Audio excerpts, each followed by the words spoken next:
I am Bandi Srinivas, lecturer in Commerce, Sri Venkateswara College of Arts and Science, Amalapuram, affiliated to Adikavi Nannaya University, Rajamandri. Third BCom, 5th semester. Our subject is Commercial Geography. వాణిజ్య భూగోళ శాస్త్రంలో మొట్టమొదటి యూనిట్లో మనం కొన్ని topics గురించి discuss చేయడం జరిగింది. అలాగే భూమి యొక్క అంతర్నిర్మాణం గురించి, దాని internal structure of the earth అనేటువంటి కాన్సెప్టు, అలాగే అక్షాంశాలు మరియు రేఖాంశాలు, భూమి యొక్క ఆవరణములు గురించి మనం ఇన్ డీటెయిల్డ్గా ప్రీవియస్ ఆడియో లెసన్స్లో వినడం జరిగింది. Today now we discuss about the important topic of global warming అంటే ఏంటి, ఇటీవలి కాలంలో ఇది పెరగడానికి గల కారణాలేంటి అనేటువంటి కాన్సెప్ట్ మీద, దీని యొక్క పర్యవసానాలు ఏ విధంగా ఉన్నాయి అనేటువంటిది మనం ఈరోజు ఆన్లైన్ క్లాస్లో చూడబోతున్నాం. దీన్నే భూమి వేడెక్కడం అని కూడా పిలుస్తారనమాట. భూమి వేడెక్కడం అనగానేమి అనే క్వశ్చన్ అడిగినప్పటికీ కూడా ఇదే ఆన్సర్ మీరు రాయవలసి ఉంటుంది. Now we go to global warming అంటే ఏంటంటే, భూమి మీద ఉష్ణోగ్రతలు క్రమేపీ పెరగడాన్నే గ్లోబల్ వార్మింగ్ అని పిలుస్తారు. అంటే ప్రపంచ భూ ఉష్ణోగ్రతలు క్రమంగా పెరగడాన్ని గ్లోబల్ వార్మింగ్ అంటాం. అంటే భూమి అనేది ఇక్కడ వేడెక్కుతుంది, భూమిపై క్రమంగా ఉష్ణోగ్రతలు పెరుగుతున్నాయి. ఇలా భూమిపై ఉష్ణోగ్రతలు పెరగడానికి గ్రీన్ హౌసెస్ వాయువులే కారణం అని చెప్పొచ్చు. అంటే గ్రీన్ హౌస్ వాయువులే కారణం. వాటిలో ముఖ్యమైనవి carbon dioxide CO2, chlorofluorocarbons CFS, methane CH4, nitrous oxide N2O, ozone O3 మొదలైనవి, నైట్రిక్ ఆమ్లము CO లాంటివి. ఈ గ్రీన్ హౌస్ వాయువుల్లో చర్యలు జరపడం ద్వారా సమస్యలు తీవ్రంగా దోహదం చేస్తాయి. ఇప్పుడు మనం ఒక పిక్చర్ని చూపిస్తున్నాను మీకు. ఈ పిక్చర్లో మనకి వాతావరణంలో ఉండేటువంటి కార్బన్ డైఆక్సైడ్ పర్సంటేజు, అలాగే మిథేన్, క్లోరోఫ్లోరోకార్బన్స్, నైట్రస్ ఆక్సైడ్లు ఏ విధంగా ఉన్నాయనేది మనం పిక్చర్లో చూడడం జరిగింది. We can observe the diagram. CO2 is the of level increasing. So global warming కాన్సెప్ట్లో మనం భూమి అనేది వేడెక్కడం అంటే దాని యొక్క టెంపరేచర్ అనేది ఇంక్రీజింగ్ అవుతూ ఉంటుంది. దాన్నే గ్లోబల్ వార్మింగ్ అనుకుంటూ ఉంటాం. ఇప్పుడు ఎట్ ప్రెసెంట్ వరల్డ్లో మనకి ఇంపార్టెంట్గా ఈ గ్లోబల్ వార్మింగ్కి సంబంధించి UNO అండర్టేకింగ్లో వివిధ రకాలైనటువంటి సెమినార్సు, అలాగే చర్చలు, రిజల్యూషన్స్ జరుగుతున్నాయి గ్లోబల్ వార్మింగ్ మీద. అమెరికా, జపాన్, జర్మనీ, రష్యా లాంటి అభివృద్ధి చెందుతున్న దేశాల గురించి కూడా గ్లోబల్ వార్మింగ్ గురించి ఎక్కువగా మాట్లాడడం జరుగుతుంది. ఎందుకంటే ఇది ప్రపంచవ్యాప్తంగా ఉండేటువంటి సమస్య కాబట్టి. So global warming refers to the increasing in the average temperature of global surface, air and oceans. ఇదేదో ఒక దేశానికి సంబంధించినటువంటి సమస్య కాదు, అన్ని దేశాలు కూడా దీని మీద తీవ్ర సమస్యగా పరిగణించి తగు చర్యలు తీసుకుంటేనే తప్ప కానీ ఈ ప్రాబ్లంకి సొల్యూషన్ అనేది ఖచ్చితంగా ఉండదు. So next we can observe the diagram. All greenhouses gases are increasing day by day because of industrialization and also the ozone layer deflation or something. Next ఈ 40% వీటి మీద ప్రభావాన్ని ఖచ్చితంగా చూపుతున్నాయి. అసలు గ్రీన్ హౌస్ ఎఫెక్ట్కి బాధ్యులు ఎవరు రెస్పాన్సిబిలిటీస్ అని చూసినట్లయితే ఇది వరల్డ్ వైడ్ ఉండేటువంటి ప్రాబ్లం అన్నమాట. 2014 డిసెంబర్లో పెరూ రాజధాని లిమాలో జరిగిన శీతోష్ణ స్థితి సమావేశంలో తీర్మానించిన దాని ప్రకారం ఇది ఎక్కడ జరిగిందంటే UNO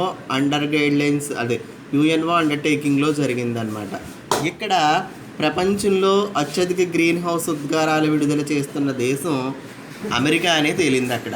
సుమారు 15.8 బిలియన్ టన్నులు, తర్వాత చైనా 11 బిలియన్ టన్నులు, ఇండియా 2.6 బిలియన్ టన్నులు, Russia 2 billion turns, Japan 1.4 billion టన్నులు ఇందులో ఉండడం అనేది ఖచ్చితంగా జరిగిందని మనం చెప్పొచ్చు.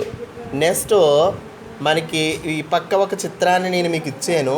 ఆ చిత్రాన్ని కనుక మీరు అబ్జర్వ్ చేసినట్లయితే ఇక్కడ అబ్జర్వ్డ్ ప్రిడిక్టెడ్ ఉంటుంది. దాన్ని తీసుకున్నట్లయితే కనుక మనకి CO2 ఏ విధంగా పెరిగింది అనేది క్లియర్గా చెప్పాను మీకు. 1980 తర్వాత త్వరితగతిన పెరగడాన్ని మనం గమనించవచ్చు. ఇక్కడ ముఖ్యమైన గ్రీన్ హౌస్ వాయుస్ ఏంటి? CO2, carbon dioxide, next methane, next chlorofluorocarbons. Next one ఈ గ్రీన్ హౌస్లు అన్నీ కూడా దీనికి ముఖ్యంగా కారణం అవుతున్నాయని మనం చెప్పొచ్చు అనమాట. నెక్స్ట్ శిలాజ ఇంధనాల యొక్క వినియోగం పెరిగిపోయింది, పారిశ్రామికీకరణ పెరిగింది, నగరీకరణ పెరిగింది, వాహనాల సంఖ్య అనూహ్యంగా పెరగడం వంటి అంశాలు CO2 పెరుగుదలకు దోహదం చేశాయి. పారిశ్రామికీకరణకు ముందు అంటే 1780 ప్రాంతాల్లో ఇది తగుమోతాదులోనే ఉంది. 1990 నాటికి 340 ppmగా ఉందన్నమాట. 2016 నాటికి 400 PMPలకు పెరిగింది. శిలాజ ఇంధనాల యొక్క వినియోగం ఏటా సుమారు 4% చొప్పున పెరుగుతుంది. ఈ లెక్కన CO2 2030 నాటికి 2 రెట్లు అవుతుందని ఖచ్చితంగా అంచనా ఉందన్నమాట. సో ఈ గ్లోబల్ వార్మింగ్ వల్ల క్లైమేట్ చేంజ్ అవుతుంది, అలాగే హెల్త్ కూడా ప్రాబ్లం అవుతుంది, అనేక రకాలైనటువంటి నేషనల్ డిజాస్టర్స్ వచ్చేస్తున్నాయి, రెయిన్ఫాల్ ప్యాటర్న్స్ కూడా మారిపోతున్నాయి, ప్యాటర్న్స్ ఆఫ్ ఇన్ఫెక్షన్స్ కూడా పెరుగుతున్నాయని మనం చెప్పొచ్చు అనమాట. So measuring the health effects అనమాట. నెక్స్ట్ ఏ విధంగా ఈ హెల్త్కి కారణం అవుతున్నాయి అనేటువంటిది మనం చూద్దాము. ఇప్పుడు కార్బన్ డైఆక్సైడ్ గురించి మనం చెప్పుకున్నాం అన్నమాట.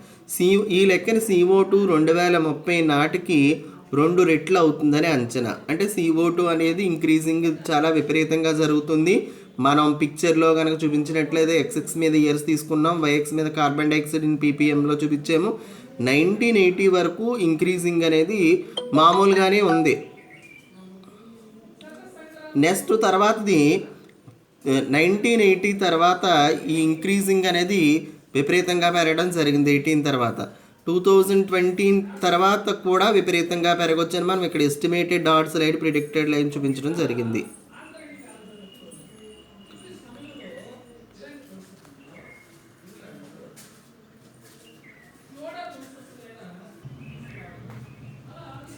Observed and predicted atmosphere carbon dioxide చూడడం జరిగింది. అభివృద్ధి జరిగి పారిశ్రామికీకరణ, నగరాల సంఖ్య పెరగడం, అధిక శిలాజ ఇంధనాల వినియోగం పెరగడం, వాహనాల సంఖ్య అనూహ్యంగా పెరగడం వంటి అంశాలన్నీ CO2 పెరుగుదలకు దోహదం చేసాయని చెప్పొచ్చు.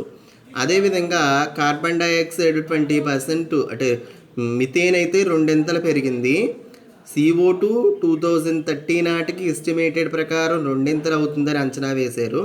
క్లోరోఫ్లోరోకార్బన్స్ తీసుకుంటే ఈ మానవ చర్యల వలన ఉత్పత్తి అవుతాయి కాబట్టి స్ట్రాటోఆవరణంలో ఉండేటువంటి ఓజోన్ పొరను CFCలు నాశనం చేస్తాయి.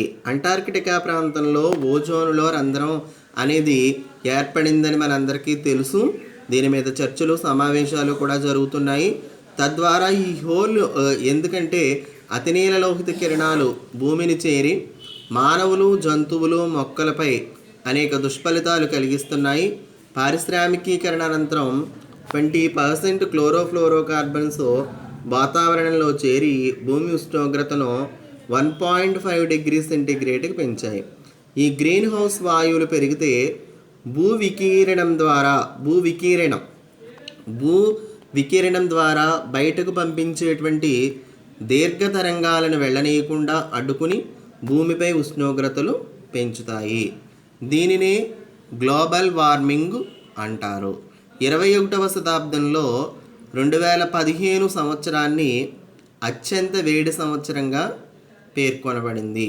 ముఖ్యాంశాలు 1998 20వ శతాబ్దంలో అత్యంత వేడి సంవత్సరంగా ప్రసిద్ధి చెందింది. 2006 ఇంగ్లాండ్లో అధిక సంవత్సరంగా నిలిచిపోయింది అనమాట. అలాగే 1990వ దశాబ్దం అత్యంత ఉష్ణోగ్రత శతాబ్దంగా చెప్పచ్చు. 1980 దశాబ్దమునకు ఉష్ణోగ్రతలో 2వ స్థానంలో ఉన్నది. 20వ శతాబ్దంలో భూమి యొక్క సరాసరి ఉష్ణోగ్రత సుమారు 1 డిగ్రీ ఫారెన్హీట్ పెరిగిందని చెప్పొచ్చు. నెక్స్ట్ 20వ శతాబ్దం గత మిలీనియంలోనే అధిక వేడిమి గల శతాబ్దంగా చెప్పొచ్చు. 2014, 15, 16 సంవత్సరాలు అత్యంత వేడిమి కలిగిన సంవత్సరాలుగా గుర్తించడం జరిగిందనమాట. ఇక్కడ మనకు ఒక పిక్చర్ ఇవ్వడం జరిగింది. ఈ పిక్చర్ ద్వారా ప్రస్తుతం టెంపరేచరు 1960 నుంచి ఏ విధంగా పెరుగుతుంది, 2020లో ఎంతవరకు ఉంది, 2020 తర్వాత ఎస్టిమేషన్ టెంపరేచర్ ఏ విధంగా ఉంది అనేటువంటిది మనం ఒక పిక్చర్ ద్వారా చూపించడం జరిగింది గ్రాఫ్ మీద. ఈ చిత్రాన్ని కనుక పరిశీలన చేస్తే ఉష్ణోగ్రత ఎలా పెరుగుతుందో తెలుస్తుంది. పెరుగుదల ఆగకుండా నిరంతరం పెరుగుతున్నట్లు మనం ఈ లైన్ని చూడడం ద్వారా తెలుస్తుంది. 1980 వరకు ఇంక్రీజింగ్ అనేది రేటు తక్కువ ఉంది. 1980 తర్వాత ఇంక్రీజింగ్ రేట్ అనేది టెంపరేచర్లో ఎక్కువగా ఉండడం అనేది జరిగింది. ఇలాంటి పరిస్థితి కనుక కొనసాగితే హిమనీనదాలు పూర్తిగా కరిగిపోయి ఇప్పుడున్న సముద్ర మట్టాలు 15 మీటర్ల నుండి 20 మీటర్ల వరకు పెరుగుతాయి. లోతట్టు తీర ప్రాంతాలన్నీ మునిగిపోతాయి. దీనివల్ల వర్షపాతం, వర్షమేఘాల గమనం పూర్తిగా మారిపోవడానికి అవకాశం ఖచ్చితంగా ఉందని మనం చెప్పవచ్చును. ఇవన్నీ కూడా ఏంటంటే అండి, మనకి ఈ గ్లోబల్ వార్మింగ్ వల్ల కలిగేటువంటిగా చెప్పొచ్చు. అసలు గ్లోబల్ వార్మింగ్ అంటే ఏంటో చూసాం మనం. అసలు గ్లోబల్ వార్మింగ్కి గల కారణాలు ఏమేమి ఉంటాయో, ఈ గ్రీన్ హౌస్ ఎఫెక్ట్లో వాయువుస్ ఏంటో చూసాము. ఈ వాయువులు ఏ విధంగా పెరుగుతున్నాయి, carbon dioxide, methane, chlorofluoro carbons, అలాగే దీనికి సంబంధించినటువంటివన్నీ కూడా చూడడం జరిగిందనమాట. నెక్స్ట్ ఈ గ్లోబల్ వార్మింగ్ వల్లనే శీతోష్ణ స్థితిలో కొన్ని రకాలైనటువంటి మార్పులు వస్తాయి. ఎలాంటివి అంటే కనుక ఉష్ణోగ్రతలో మార్పులు వచ్చేస్తాయి. ఏంటండి, ఉష్ణోగ్రతలో మార్పులు వస్తాయి అన్నమాట. అంటే ఇక్కడ మనకి గ్లోబల్ వార్మింగ్కి సంబంధించి మనం పిక్చర్ని గమనించాము, వారి ఏంటి కారణాలు గమనించాము, దీని యొక్క పర్యవసానాలు ఏంటి, దీని యొక్క మార్పులు ఏ విధంగా జరుగుతున్నాయి అనేది మనం చూసినట్లయితే ఉష్ణోగ్రతలు పెరుగుతాయి, మంచు కూడా కరిగిపోతుంది, హిమనీనదాలు హీట్కి కరుగుతాయి, అంటార్కిటికా మంచుకొండల్లో పగుళ్ళు వస్తాయి, సముద్ర మట్టాల్లో పెరుగుదల నమోదు చేస్తుంది, జల ఉష్ణోగ్రత కూడా పెరుగుతుంది. దీనికి సంబంధించినవన్నీ కూడా విపరీతంగా పెరగడం అనేది ఖచ్చితంగా జరుగుతుందని మనం చెప్పొచ్చు. నెక్స్ట్ సముద్ర మట్టాల పెరుగుదలను నమోదు చేస్తాయి, సముద్ర జల ఉష్ణోగ్రతలో పెరుగుదల నమోదవుతుంది, భూమధ్య రేఖ, ఆయన రేఖ మండలాల్లో హిమరేఖ ఎత్తు పెరుగుతుంది, ఉత్తరార్ధగోళంలోని మంచుగడ్డలు కరిగిపోతాయి, ఆర్కిటిక్ ప్రాంతం మంచు దళసరితనం తగ్గుతుంది మరియు కరుగుతుంది, పర్వతాలలోని వృక్షరేఖ ఊర్ధ్వంగా చలిస్తుంది, ఉష్ణమండల వ్యాధులు సమతీష్ణోష్ణ స్థితి ధ్రువమండలాలకు వ్యాపిస్తాయి, కాలానుగుణంగా వచ్చే వాతావరణం పవన వ్యవస్థలలో మార్పులు వస్తున్నాయి, అంటార్కిటికా ఖండంలో వృక్షరేఖ ఊర్ధ్వంగా చలిస్తుంది. శీతోష్ణ స్థితిలో అనేక రకాల మార్పులు వస్తాయి, దానికి సంబంధించినటువంటి పర్యవసానాలు కూడా జరుగుతాయి.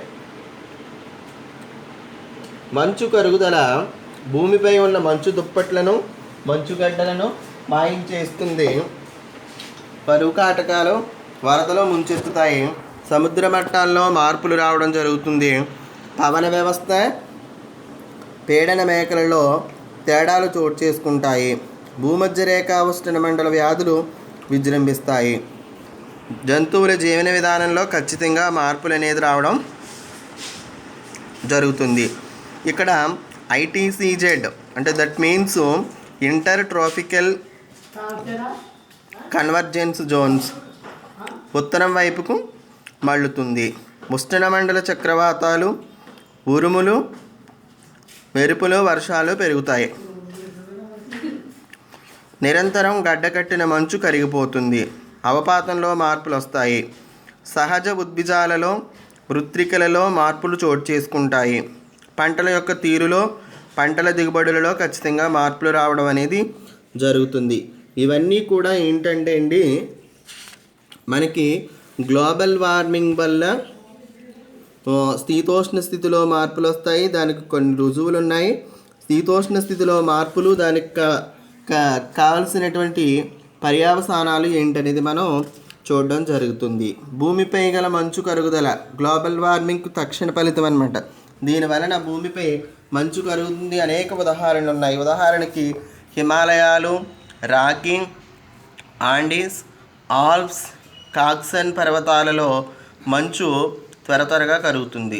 2007 నవంబర్లో జరిగిన ఒక అధ్యయనం ప్రకారం ఆర్కిటిక్, అంటార్కిటిక్ తర్వాత హిమనీ నదులలో 3వ స్థానం గల టిబెట్లో సుమారు 46,000 గ్లేసియర్లు త్వరగా కరుగుతున్నాయి.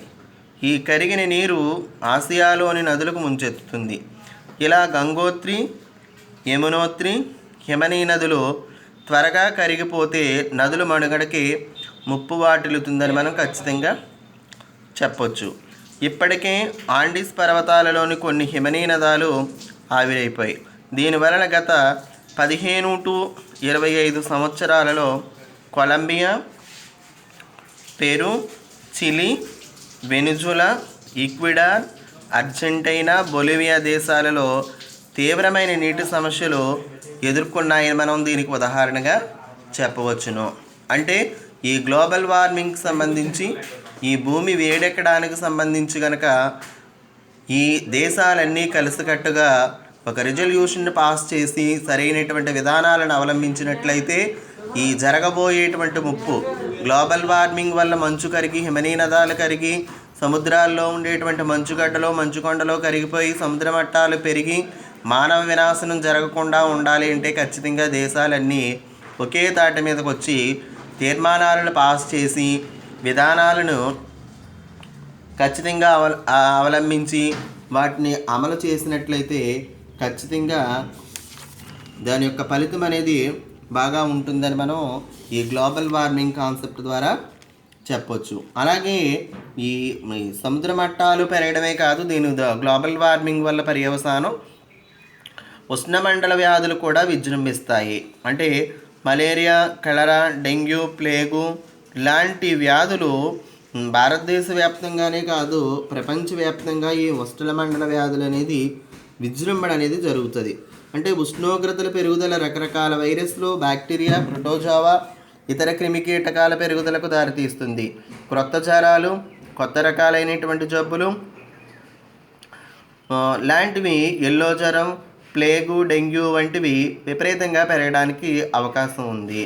అలాగే మలేరియా దోమల వలన వ్యాప్తి చెంది వ్యాధుల్లో ఇది ప్రధానమైంది. కలరా ఇది కూడా ఉష్ణమండల వ్యాధిగా చెప్పొచ్చు. డెంగ్యూ 20వ శతాబ్దం చివరిలో దక్షిణ అమెరికాలో ఈ వ్యాధి తీవ్రత ఎక్కువగా కనిపించింది. నేడు ప్రపంచమంతటా కూడా ఇది పాకిందని చెప్పొచ్చు. అలాగే ప్లేగు 1994లో ఉత్తర భారతదేశంలో అధిక వర్షాలు పడిన కాలంలో తిరిగి మళ్ళీ వ్యాధి సోకిందని చెప్పొచ్చు. మొక్కల జంతు జీవజాలంలో మార్పులు వచ్చాయి.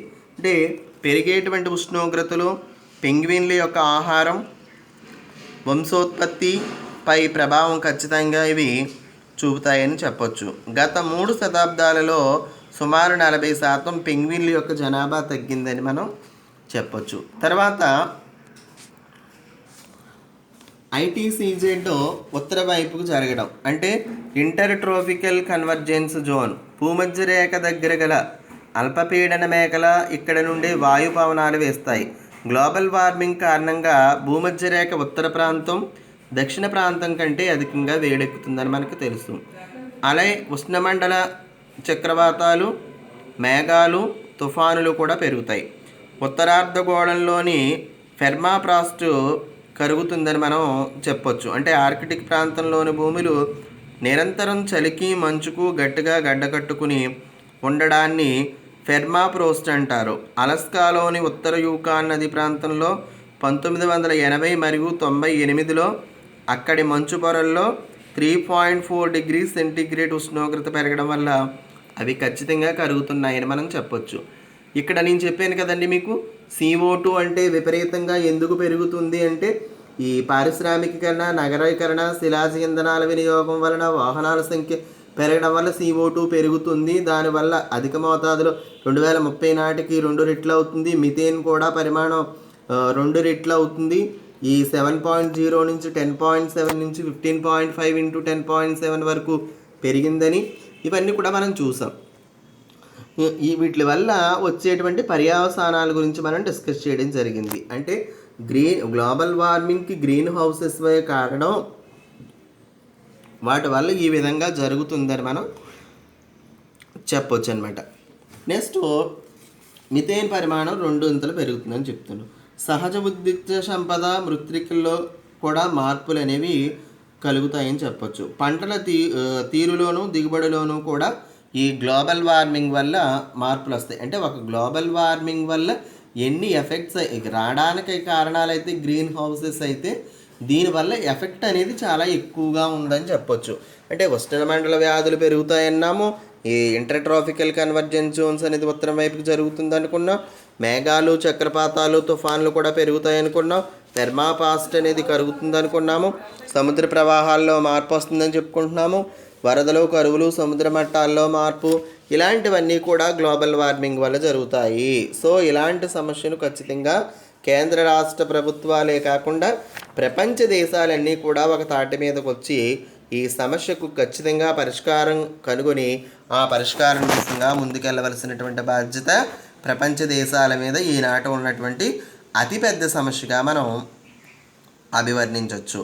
నెక్స్ట్ ఇలా ఉంటే నేలలో తేమ తగ్గిపోతుంది. గ్లోబుపై ఉష్ణోగ్రత పెరగడం వల్ల బాష్పీభవనం ఎక్కువగా జరుగుతుంది. నేలలో ఉండేటువంటి తేమ ఆవిరైపోతుంది. దీనివల్ల మృత్తికా తేమపై ఆధారపడి పండు పంటలపై ప్రతికూల ప్రభావం పడుతుంది. ఉదాహరణకి ఏంటండి, ప్రత్తి. ఎడారీకరణ దారితీస్తుంది.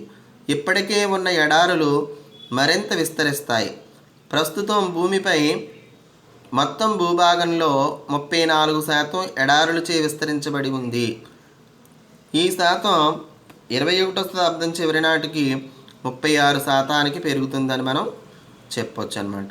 నెక్స్ట్ ఆహార భద్రతకు కూడా గొడ్డలి పెట్టే ఉత్తర అమెరికాలోని కొన్ని దేశాలు, పశ్చిమ ఐరోపా దేశాలు ప్రస్తుతం విస్తృత వ్యవసాయ విధానాన్ని అవలంబిస్తున్నాయి. అంటే గ్లోబల్ వార్మింగ్ వలన ఈ వ్యవసాయ విధానం అస్తిత్వం ఖచ్చితంగా కోల్పోతుంది. దక్షిణ మధ్య ప్రాంతాలలో ఉన్న వ్యవసాయ క్షేత్రాలు ఇకపై శుష్క పవనాలు, ఉష్ణోగ్రతల వలన తీవ్రంగా ప్రభావితమై ఉత్పత్తిని కోల్పోతాయి. కానీ కెనడా, సైబీరియాల్లో మాత్రం ఫెర్మాఫ్రాస్ట్ నేలలన్నీ పంటలకు అనుకూలంగా మారడం పరిస్థితి కొంతవరకు ఆశాజనకంగానే ఉందని చెప్పొచ్చు. అంటే inter governmental panel on climate change chairman, ఈ సంస్థ యొక్క చైర్మన్ ఆర్కే పచౌరి అభిప్రాయం ప్రకారం 0.5 డిగ్రీ సెంటీగ్రేడ్ ఉష్ణోగ్రత పెరిగింది అంటే 1 హెక్టారుకు 0.45 టన్నుల దిగుబడి తగ్గుతుంది. అదేవిధంగా ఇతర పంటల దిగుబడి కూడా గణనీయంగా తగ్గిపోతుంది. నేటికి వ్యవసాయ భూమంతా పంటలకు అనువుగా లేదు. వీటికి తోడు శీతోష్ణ పరిస్థితులు మారిన ఋతుపవనాలు గతి తప్పిన పక్షంలో దక్షిణాసియాలో గోధుమ పంటపై తీవ్ర ప్రతికూల ప్రభావం పడుతుంది అని చెప్పొచ్చు. నెక్స్ట్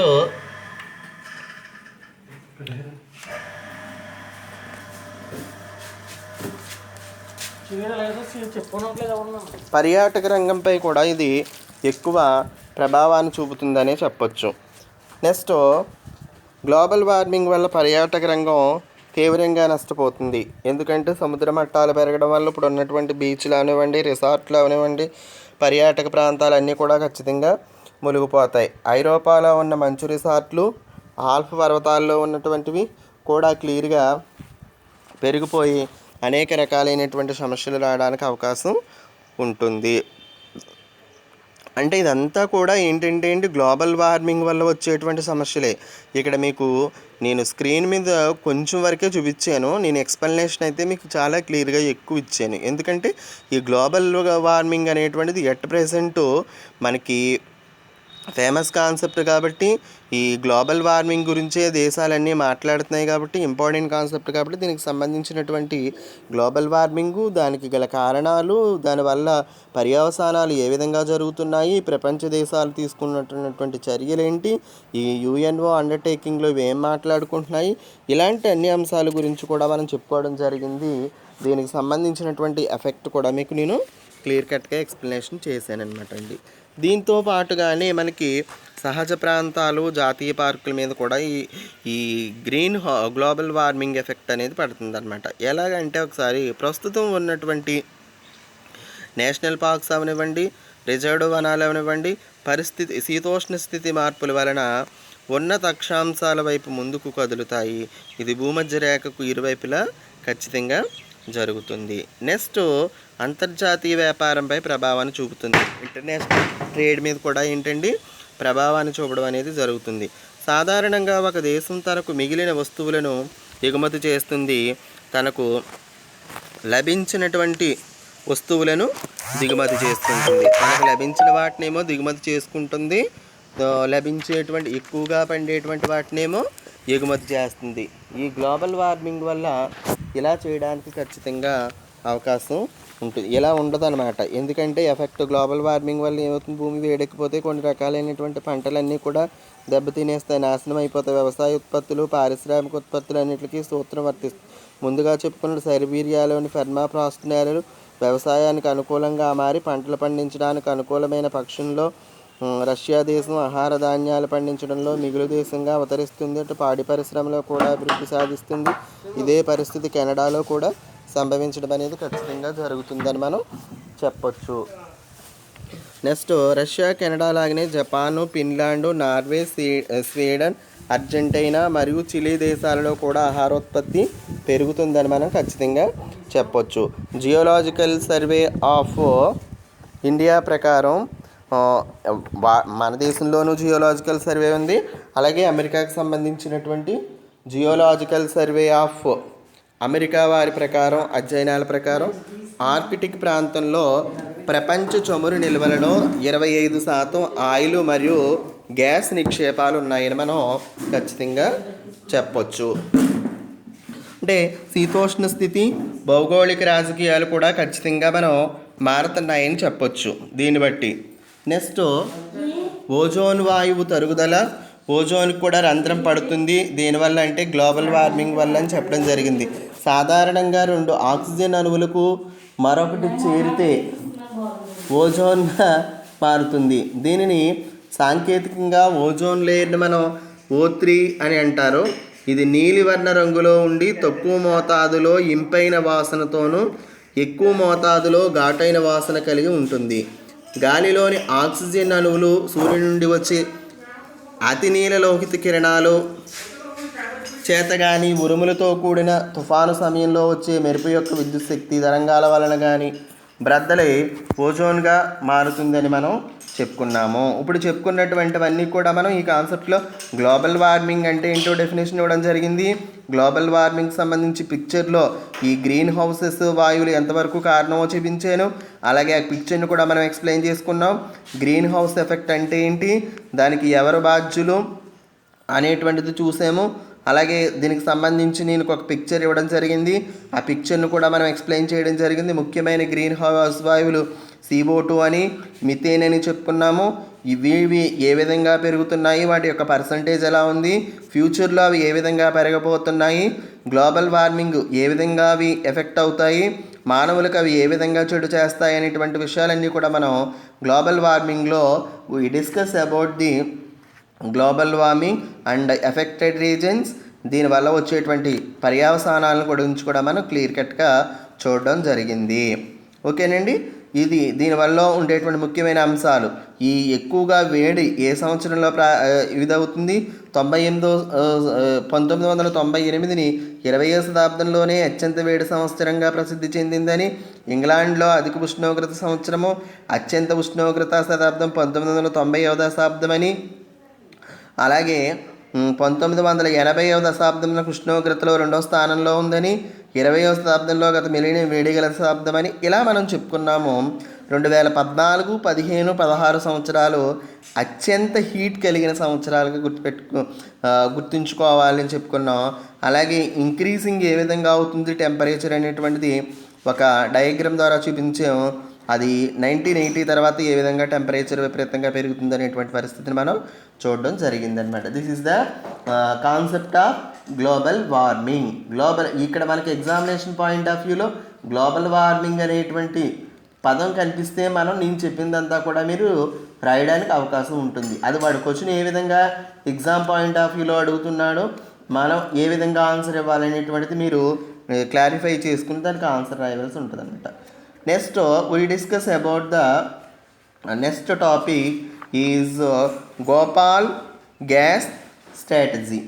అంటే భోపాల్ గ్యాస్ దుర్ఘటన గురించి వివరించండి అని అడుగుతాడు. అంటే ఇక్కడ దుర్ఘటన ఏమండి, భోపాల్ గ్యాస్ ట్రాజడీ అంటే ఇక్కడ ఈ దుర్ఘటన ఈ ఇన్సిడెంట్ గురించి ఎక్స్ప్లెయిన్ చేయండి అని మనకి ప్రీవియస్ ఎగ్జామ్లో అడగడం జరిగిందనమాట. Now we discuss about the Bhopal gas tragedy.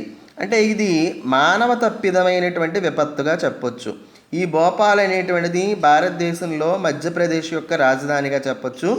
ఈ భోపాల్ పట్టణంలో ఉండేటువంటి ఒక కంపెనీ యూనియన్ కార్బైడరీ కంపెనీలో జరిగినటువంటి గ్యాస్ దుర్ఘటనగా చెప్పొచ్చు. ఇది 1984లో డిసెంబర్ 2-3 తారీఖుల్లో యూనియన్ కార్బైడ్ ఫ్యాక్టరీ నుంచి విషపూరితమైనటువంటి మిథైల్ ఐసోనేట్ అనే వాయువు విడుదలయ్యి 2500 మంది అధికారికంగా చనిపోవడం జరిగింది.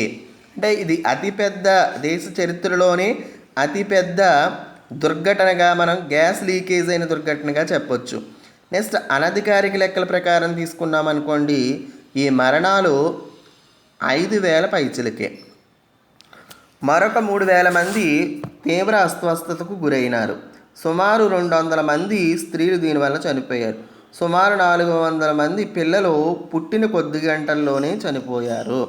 బ్రతికి బట్టకట్టిన వారిలో కాలేయంపై నీలిరంగు మచ్చలు ఏర్పడి తీవ్రమైన ఆస్తమా, దగ్గు, శ్వాసకోశ వ్యాధులతో పాటు కంటి చూపు సైతం కోల్పోయారు.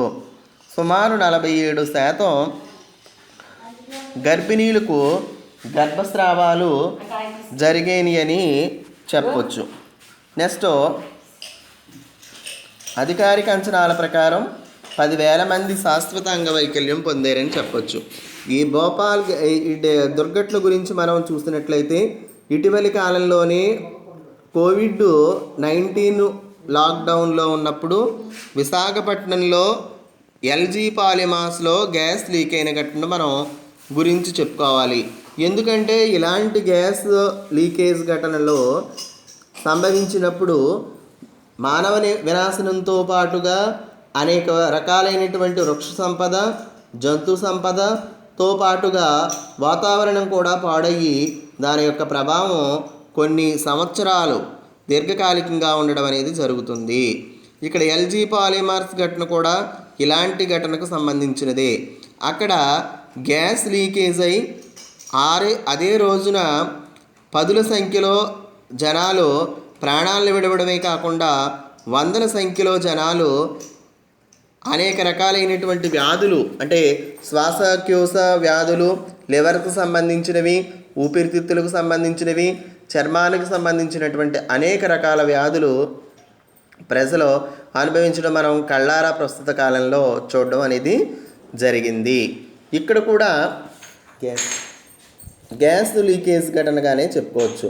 నెక్స్ట్ ఇక్కడ భోపాల్ గ్యాస్ స్ట్రాటజీ చూసినట్లయితే ఈ దుర్ఘటనను మనం గమనించినట్లయితేనే 47% గర్భిణీలకు గర్భస్రావాలు జరిగినాయి. ఇది చాలా తీవ్రమైనటువంటి సమస్యగా మనం చెప్పొచ్చు. కొంతమంది స్త్రీలు బలవంతంగానే గర్భస్రావం చేయించుకున్నారు, ఎందుకంటే పుట్టబోయేటువంటి పిల్లలు అంగవైకల్యంతో పుడతారేమో అనేటువంటి అనుమానంతో. ఇంకా అనేక రకాలైనటువంటి పిల్లలు చర్మ వ్యాధులతోనూ శ్వాసకోశ వ్యాధులతోనూ ప్రస్తుతం కూడా బాధపడుతున్నారు. దీని యొక్క ఎఫెక్ట్ అనేది చాలా కాలం ఉంటుంది. ఈ దుర్ఘటనకు గల కారణాలను ప్రభుత్వం పరిశీలన చేసి కమిటీలను వేసి రిపోర్ట్లు తెప్పించుకుని పరిశ్రమలో ఇలాంటి దుర్ఘటనలు పునరావృతం కాకుండా చూడవలసినటువంటి బాధ్యత అటు రాష్ట్ర ప్రభుత్వాల మీద ఇటు కేంద్ర ప్రభుత్వాల మీద ఉందని మనం ఎంతైనా చెప్పొచ్చు. ఇక్కడ కొంతమంది స్త్రీలు బలవంతంగా చేయించుకున్నారనుకున్నాం. అధికారిక అంచనాల ప్రకారం 10,000 మంది పైగానే శాశ్వతంగా వాళ్ళ అంగవైకల్యం పొందడం అనేది జరిగింది. 30,000 మంది పాక్షిక అంగవైకల్యానికి గురయ్యారు. సుమారు 1.5 లక్షల మంది ఏదో ఒక రకమైనటువంటి ఇబ్బందితో గురవడం అనేది జరుగుతుంది. పరిశ్రమలో ఆర్థిక అభివృద్ధితో పాటు అనారోగ్యానికి మరణాలకు కూడా కారణమవుతుందని నిరూపించింది ఈ ఘటన మధ్యప్రదేశ్లోని భోపాల్ పట్టణంలో జరిగినటువంటి గ్యాస్ దుర్ఘటనగా చెప్పొచ్చు అనమాట. అంటే భోపాల్ గ్యాస్ దుర్ఘటన మనకి గుర్తుకు రాగానే, దాని గురించి మనం చర్చకు రాగానే ఇక్కడ ఉండేటువంటి మరణాలు, అంగవైకల్యాలు, గర్భస్రావాలు, చిన్నపిల్లలు చనిపోవడం ఇలాంటివన్నీ గుర్తొస్తుంటాయి అన్నమాట. సో ఇక మీదటైనా కేంద్ర రాష్ట్ర ప్రభుత్వాలు పారిశ్రామికీకరణను వేగవంతం చేయడంతో పాటుగా పరిశ్రమలలో పాటించవలసినటువంటి నియమ నిబంధనలు, పరిశ్రమలను గురించినటువంటి విధి విధానాలను, కమిటీలను, పర్యవేక్షకులను కూడా ప్రతి సంవత్సరం కూడా ప్రభుత్వం గమనించవలసినటువంటి బాధ్యత ఎంతైనా ఉందని మనకి ఈ దుర్ఘటన ద్వారాగా ప్రస్తుత కాలంలో విశాఖపట్నంలో జరిగిన ఎల్జీ పాలిమర్స్ గ్యాస్ దుర్ఘటన ద్వారాగా జరుగుతుంది. ఇంకా అనేక రకాలైనటువంటి గ్యాస్ దుర్ఘటనలు ప్రస్తుతం జరుగుతూనే ఉన్నాయి. వీటిని అరికట్టవలసినటువంటి బాధ్యత ఇటు కేంద్ర అటు రాష్ట్ర ప్రభుత్వాల మీద ఎంతైనా ఉందని మనం చెప్పొచ్చును. నెక్స్ట్ ఈ గ్యాస్ దుర్ఘటనలో అప్పటి నుంచి కూడా ఈ భోపాల్ గ్యాస్ దుర్ఘటన పూర్తయిన తర్వాత దగ్గర నుంచి కూడా జరుగుతూనే ఉన్నాయని మనం